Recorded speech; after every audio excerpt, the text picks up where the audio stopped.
action in the car. Every panel gap that's slightly different side to side, or trim piece that's a little bit misaligned, or little speck in the paint, whatever we find, he's just livid again. And so, as you'd expect, I move him to another car. Let's look around this one, see if it's any better. Maybe it'll live up to your expectation. We'll do what we did yesterday and let you write us a little bit of a check and have a different one.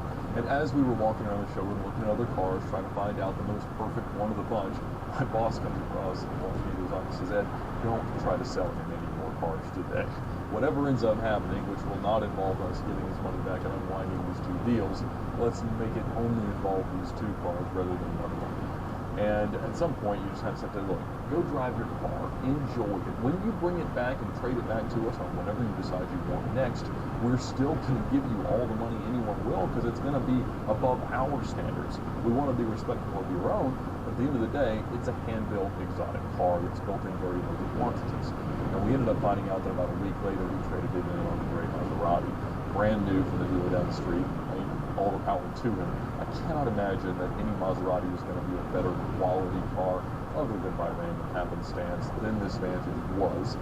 But I know that they ended up running that Vantage through the auction, and I would imagine the reason he did that is they were the only people who had enough spread on their new car to over-allow him enough to make him reasonably content with the deal he got on the trade value. But perhaps the most interesting story I have about immediate buyer's regret was also a different gray Maserati. But there was a guy who'd been coming around for the last few months kind of looking for his next sports car. And he mentioned that he had a Maserati Grand Sport, 05 or 06 Cambia Corsa car, and he loved it, which was kind of a unique sentiment for a Grand Sport or any Maserati of that vintage. But we ended up getting in on consignment a 2005 Maserati Spider Cambia Corsa paddle shift car, and it was pretty nice. I mean, it's one of those things you get kind of nervous about selling, because there was a pretty good chance something bad was going to happen not long after he buys it, because it's a pretty good chance something's going to happen every day you go out and drive a Maserati.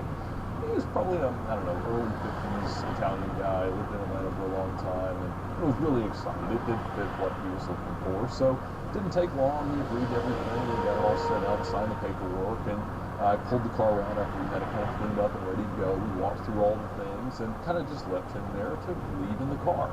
So I went back inside and was doing something at my desk, and I seen him kind of pull around to a different part of the parking lot and park in front of a different door and walk inside, and he wanted to ask something about his temp tag or something else.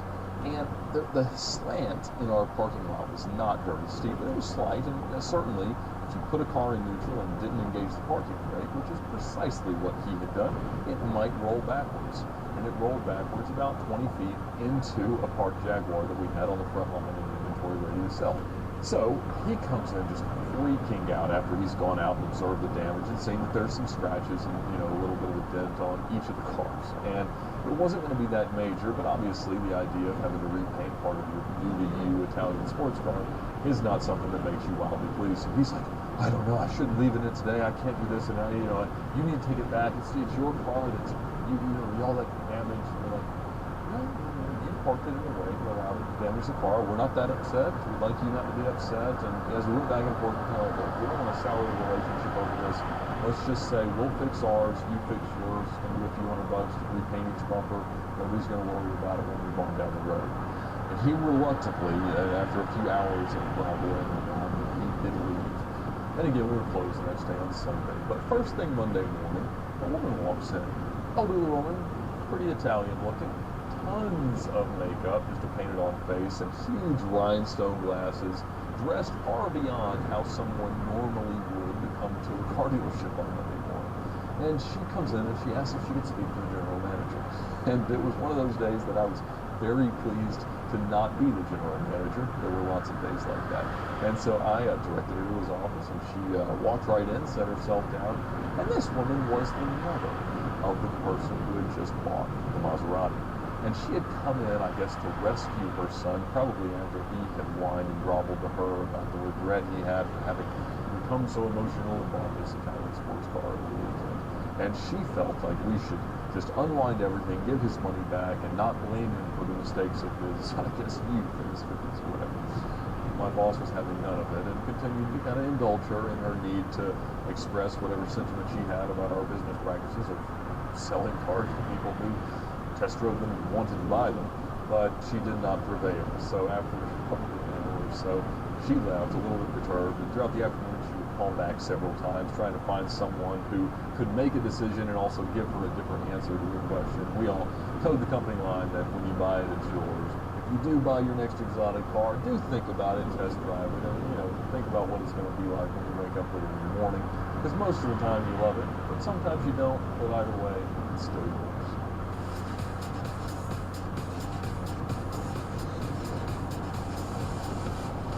It's sort of like having James Bond dog sit for you, or having Kimmy do your taxes.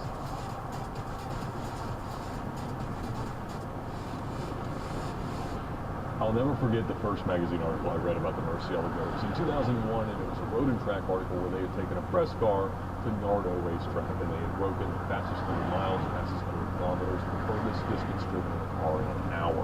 And I just fell in love with the car. I thought it was so dramatic, and it took everything that was awesome about a Countach and a Diablo, and it brought it into enough of a modern context that it was something that could be driven. Got so far into it that it had so much crazy technology, it was really reliable years from then. And I just felt like I had to drive one. I was 16, 17 years old at the time, and I had the habit of sort of talking car dealers into letting me test drive cars, but I couldn't get the local Atlanta dealer to let me test drive one, the dealership that I would end up working at not too long afterwards. But I ended up calling them Reedy Carolinas, and I explained to them my business at the time, and I had started an exotic animal breeding practice. I had an albino iguana business out of my parents' basement, and it was not that profitable, but it was able to sort of weave the illusion together that I might be much wealthier than a 17-year-old ought to be. And so I convinced them that if I would come up there, they would let me test drive one of their new cars. So we took this gorgeous red example around and drove it all over the back roads around the dealership. And I remember the only time the salesperson told me to slow down, I think we were about 110 through a school zone. Now the school zone was closed, but they had a terrific relationship with the local law enforcement. In fact, the only other person I saw in the dealership that day was the local chief of police that was getting to drive whatever he wanted in whatever manner he might choose. And I, was in no position at that point to afford one, but I kind of, found that in the back pocket and set out in my life to find a way to have the means to do so. And I started the exotic car company, and it wasn't really like car for that type of breed. And I ended up, proceeding on to work at the dealership. And not long after that, we got in an orange manual LP6. And that was really what I wanted. It was so timeless, had the gated shifter, and everything that you could love about a big dramatic sports car. And I knew long term that it would be much more reliable than the paddles. Because we were already starting to see, the occasional shift actuator failure or excessive early clutch wear that you can find with any of your car. So I really wanted to stick. But the rule of thumb with the manufacturers had always been that about 5% of new sports cars, particularly from the Italian manufacturers, were demanded as manual transmission. So it wasn't the lion's share of the market. It wasn't something you saw all that often. So I kind of started casually making a list of the VINs of the cars that I would see. And as I was adding them up and calling people and sort of searching classifieds and databases, I only wound up finding 26 cars. And as I was doing that, I started to develop these relationships, both with the owners, but also with the people who wanted to buy them. And they were starting to recognize, particularly around early 2014, these cars were a lot more rare than people gave them credit for. I got a call from a friend of a friend, and that mutual friend we had a manual LP640. He said, I know Ed's looking for these cars, kind of keeping tabs on them. Why don't you call him and he'll find you one to buy? Because this guy had decided this was his dream car, and he wanted to pay really whatever it took to get a nice one at that point. And this was right after Nicolas Cage's old car, the blue white car that I had sold in 2011, had sold it again for $329,000. So it was kind of a new market-setting price, but people weren't sure if they should attribute it to his celebrity status or the fact that the car was so rare. And early in 2014 at the Amelia Island RM auction, someone had paid way more than anyone imagined was possible for a manual $599. And the reason they did so is because the United States were only 19 ever brought in the U.S. Well, in fact, there were about 30 that we've got on bin with you now, but they're plenty rare, much more rare than any of the modern cars that we're told are rare.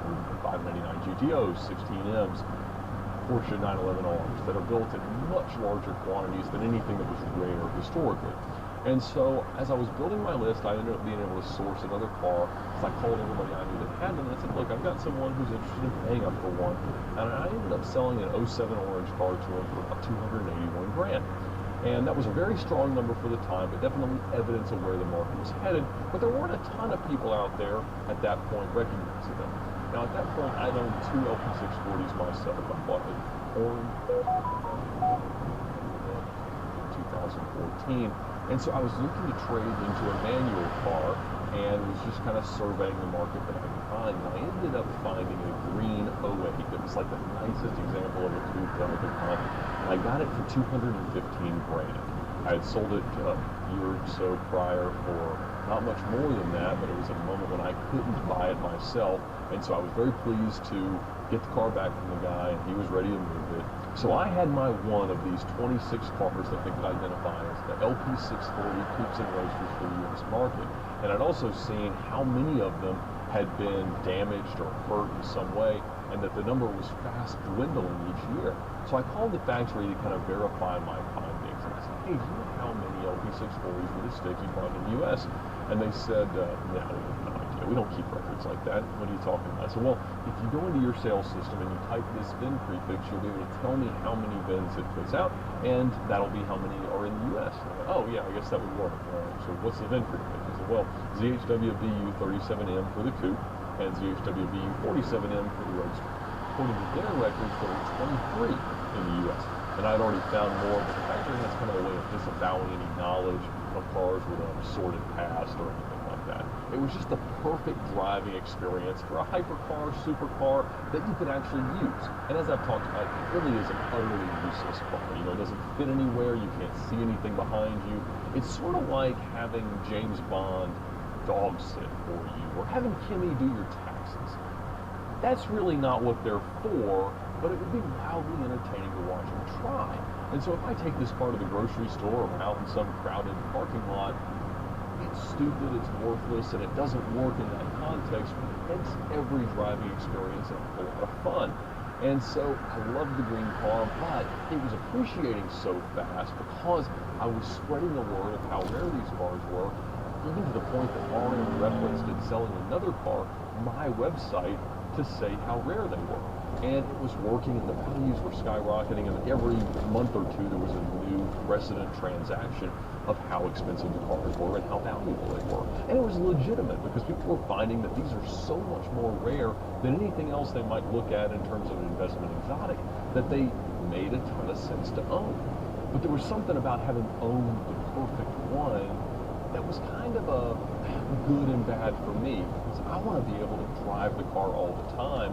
And as I have this perfect example of exactly the right spec, and it was the only green 640 coupe stick in the U.S., I got kind of worried about putting so many miles on it. So I drove it about 4,200 miles in a year, and I ended up selling it to Roy Katz at Katz Exotics, and I sold it to him for $350 grand. He ended up selling it, I think, for $365. The reason I let it go is that I'd been contacted by the owner of another one. And I said, you know, look, I have to have one of these cars. I would just rather have one that's not as nice. You know, it's sort of like the end of Gone in 60 Seconds, where Nicolas Cage has just had this profound experience with his dream car, the 67 Shelby GT500, and he ends up obviously doing away with this perfect example, and at the close of the movie, Angelina Jolie's character gives him a really rough example that's kind of a project of his dream car. And so I found this guy, and he had one with a bit of a story. But he'd owned the car for a little while and spent a bit on maintenance, but he said, you know, it needed a few things. He was not very good at describing the condition of the car or the car's history. And so that didn't make him much of a shrewd negotiator, as you might imagine. The car had a previous salvage or theft recovery title while it was in Canada. And it had been sold new in Canada, but then it was listed for sale around 2009. And the dealer that was representing the car had taken it out joyriding, like drunk. What I came to understand is he had sort of spun it around and ended up on a curb, and he had broken the front wheel and broken the rear control arm. And so the car wasn't drivable, but he was trashed. And he didn't want to wait around for the cops to get a DUI, so rather than doing that, he took his dealer tag off and got a taxi home and reported the car stolen when he got into work the next morning. And so his insurance paid out for the theft, and I don't know whatever happened to him in terms of that fraud, but the car was issued a branded title in Canada. But for some reason, when it came into the U.S. around 2013, the brand washed off. Now that doesn't tend to happen, so I'm not exactly sure how they did, but now, as I've got it in Georgia, it's got a Georgia had a clean Florida title in Nevada when I bought it. As I placed my green car with Roy Katz, and I had made about $135,000 owning it in about a year, and fortunately, since I had financed all of it with side credit, I'd done so with really no money in the pocket. So this was all profit and all cash that I could use to buy the next car. And he had wanted $150 grand for this car in its current form, and it had some needs, and so it seemed like the perfect thing. It was my dream car, and I could spend some time fixing up. At the very least, I could drive guiltlessly as many miles as I'd ever want to. Well, I agreed to buy it for 130 to 140 grand, and I'm like, we'll finalize the exact number when I get out there. And so I flew out to Vegas with a friend. It's a little worse than you described. And I'm kind of pot committed because I've got 2 guys in a one-way ticket in Vegas, and I was planning to drive the car home. The air conditioning didn't work, the check engine light was on, the airbag light was on, the seatbelt alarm was dinging constantly. It was miserably out of alignment. There were a few little cracks in the leading edges, the rockers, and the bumper that he hadn't disclosed, and it was just filthy. So we take it to a car wash to really discern exactly the state of things, and I end up having to obviously talk him down a bit on it, and I end up buying the car for $135 with the green car, and I buy the gray one for $120. So this is my dream Lamborghini that I'm able to get for free just by curating the history of all these cars, because there were the 26 US cars, and this was one of 5 Canadian cars. There's also one in Mexico. But I've now got one, and this is the first Lamborghini that I've ever been able to own without a gigantic loan on it, and I'm just on cloud 9. I take it to Lamborghini Las Vegas, we get the seatbelt dinging to stop, get the air conditioning recharged, which becomes generally sufficient for the drive home, and we get it aligned, so it'll at least go straight. And so we finally get the car home. It's about 2,300 miles from Vegas to Atlanta, and we just have a blast, get to see the country and really experience it in a different way than we had on the Cannonball record runs.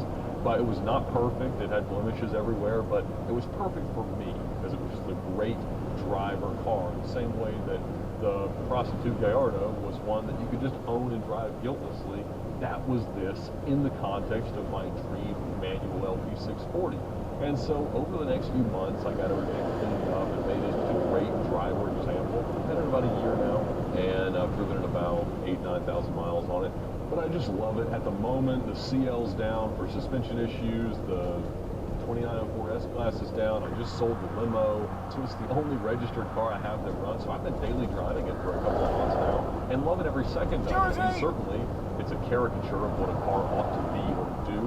I just love it. And as much as I have that car guy itch to trade for something new every day of my life, I just can't find something that I think I'm going to enjoy more, particularly when you couple it with the fact that the car's paid for. It's not depreciating, it's actually appreciating. I think today the cheapest one that's on the market is $309. And certainly it's a nicer car than mine, but I love having the worst example of the coolest car I could ever want. And so I'm having a blast and daily driving my dream car and not worrying about it. Check product availability on Grainger.com faster than this ad takes. That's it.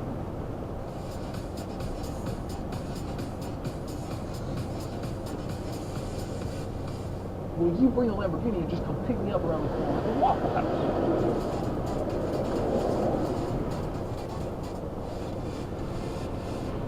So about 4 years ago, I got a call from a few guys in Tennessee who had gathered up some seed capital from some family members, and they wanted to start an exotic car rental company. And I get a lot of calls like this, and I've helped a few companies kind of in a consulting capacity, kind of get their feet under them, help with the first few problems that you have to solve, and just kind of hit the ground running with these types of businesses.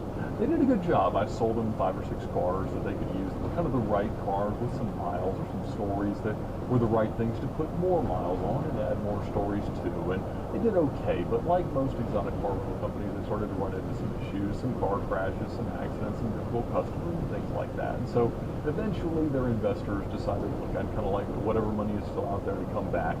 And so they liquidated the cars, but they wanted to stay in the business. And what they told me they wanted to do was to start renting out other people's cars. And anytime you're in the exotic car rental business, I mean, I know every day, literally, I would get a call from an exotic car owner thinking they were doing me the biggest favor in the world by offering to let me rent their cars out as part of my fleet. But there are really three problems with this idea.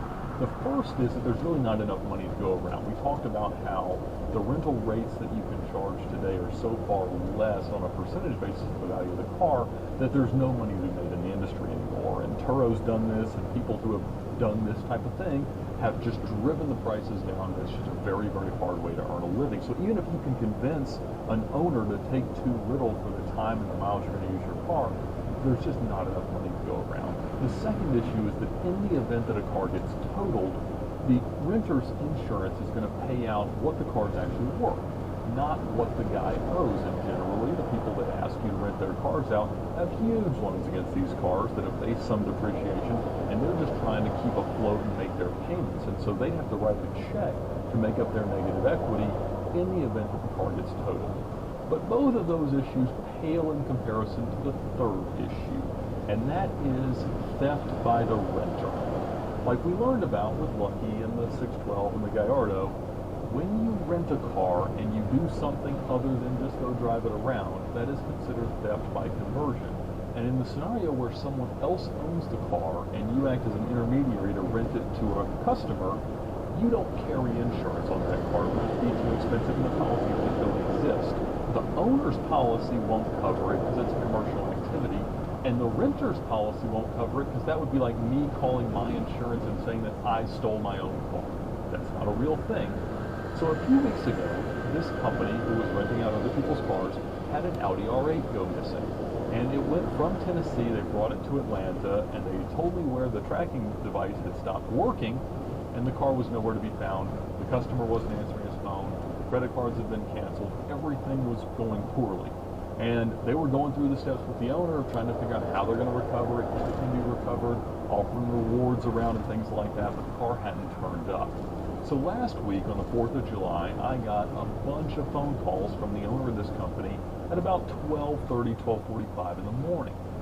I didn't answer the first few, but eventually I saw who it was and I answered. I said, "Hey, what's going on?" He said, "Ed, we just had somebody rent our Lamborghini Huracan, and they're driving as fast as they seem to be able to towards Atlanta, and we're worried that it's about to go away." "Well, that's a valid concern. I think you should call the cops."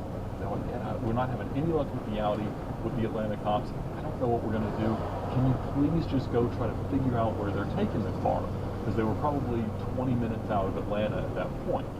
So as I left from the northern suburbs of Atlanta, I sent out a glimpse, a location service through an app to show them live where I was. And they had their updates every 30 seconds to maybe 2 or 3 minutes at a time, just depending on the granularity they were receiving from their tracking device, which I later found out was an OBD dongle that at any moment this guy could look down, see hanging there, and just throw out the window. And we had nothing that we could do to find the car. And so as I got down towards about Atlantic Station on 17th Street, I exited, and that's about where they were. And so I was probably 2 minutes behind them, but it was very hard for us to get to exactly the same point because they would just send me an update to be in all new direction wherever the Lamborghini was going. So it kind of zigzagged around towards West Midtown and then up towards Buckhead, but then went over towards I-75 and was headed almost back north towards Tennessee. But around 285, they remarked as watching the satellite feed, it looked like they were trying to figure out in the Lamborghini if somebody was following them. So they went around some access road and some loops and cloverleafs around the interchange there, but then they went back north on 75. And so I was following them up 75, still a ways back, certainly not in visual range, but I knew we were fairly close. They're trying to direct me as to where to get off, and in fact, they missed the exit that I should have gotten off, and I went an exit further. So they went off in some side streets in the Lamborghini, and they said, all right, he's stopped. And it looks like he went into kind of a building. Let me give you the address. And they gave me the address, and it was next door to a body shop that I used to use a lot. And I don't know why I remember this body shop's address, but I did send all the cars there through the dealership and through the rental company. So I said, all right, I know exactly where that is. I'll come around in probably 12 minutes or so after they pulled into this warehouse, I arrived. And there's lights on the 4th of July at 2:45 in the morning in this warehouse. And it's a wrap company. And it's got there's an Aston Martin Repute outside and a Mustang and some pretty legitimate looking cars, but it's weird that there's people in there working. So I kind of pull back out on the street and I tell the guys, look, we're not talking about any amount of money that's going to compel me to knock on these guys' doors and interrupt these would-be car thieves right now. I said, now is the time we know where the car is. You need to call the local police in Marietta and see what they'll do. And so a few minutes later, about 6 police cars, very quietly with their lights off, pulled down this street that no one else is using at this hour. And I'm parked a few driveways down, just kind of looking at the driveway to see what's happened. And they come up, and I sort of explain the circumstance, and they say, all right, well, this is not really a criminal matter. I said, I know that, but this is a circumstance where they're just about to lose a very expensive car based on what seems to be happening here. And I said, could you just kind of give me some kind of help in sort of figuring out exactly what's happening to the car right now? I'm like, no, I mean, it's really not our thing.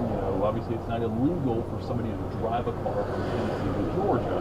We understand it's against some rental agreement or whatever the case may be, but that's a civil matter. That's not for us right now. Eventually, it can become a theft by conversion circumstance, but that's not really where we're at this moment. So we don't really have any jurisdiction or probable cause to do anything. And I'm like, yeah, but it's kind of weird that a Lamborghini just pulled in here and there's lights on in this shop in the middle of the night to work on a car that's not allowed to be worked on. I mean, I know it's not exactly but can we at least just go see what's going on? So they kind of talked amongst themselves for a little while, and in the meantime, I'm getting calls from the owner of the rental company, the owner of the car, their lawyer, everyone's saying, Ed, you just have to figure out some way. We can't lose this car. And I told him, I said, look, I get it. I know this is the worst nightmare you could ever imagine, and I'm not here to say I told you so, but this is a very difficult thing to proceed through because I don't even work for you. I don't have any legal grounds to repossess this car, and if they try to make things sticky, we're not going to have a whole lot of outs here.